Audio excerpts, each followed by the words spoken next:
Well, the water park is the big one. It's the big ticket item, and the water park is 32 years old, and it's probably something that's needed to do some major renovations. So I think that's got to rate right up there. But honestly, all the projects are high ranking. We have a lot of community support. From the baseball field project to Stolly improvements in the train area. Yeah, and the trails. Everybody loves trails, so I think they're just all very popular projects.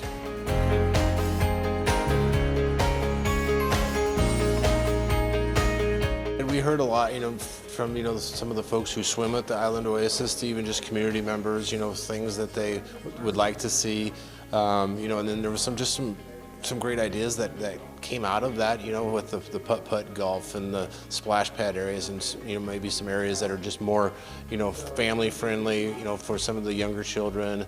Dedicated areas, now you would, kind of separate the wave pool from the leisure pool, and yeah, just kind of making a better experience.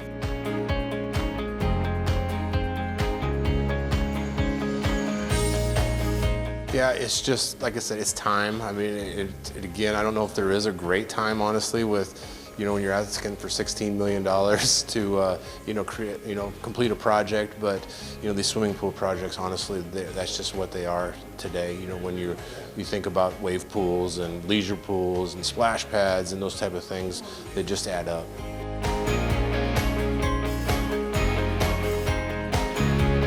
Yeah, that was a major, factor in the thought process, was to try to, attract some different activities than what we've done in the past. Again, the splash pads are so popular, and we can actually offer those things later in the season, without as many staff members. So we can have that open maybe in August, September, maybe even close to October.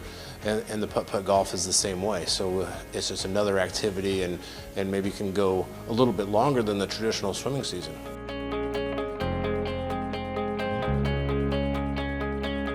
It does. It makes this part of the new part of it more viable. Just staffing is an issue. When summer ends, I guess when Labor Day comes, all the schools are back in session, or it's even before Labor Day. But yeah, so then we lose our staff members. But having splash pads and putt-putt golf don't require as many, lifeguards per se. So we can operate it in a little more of an efficient manner. So yeah, we think that we can offer it in those, I guess, that shoulder season.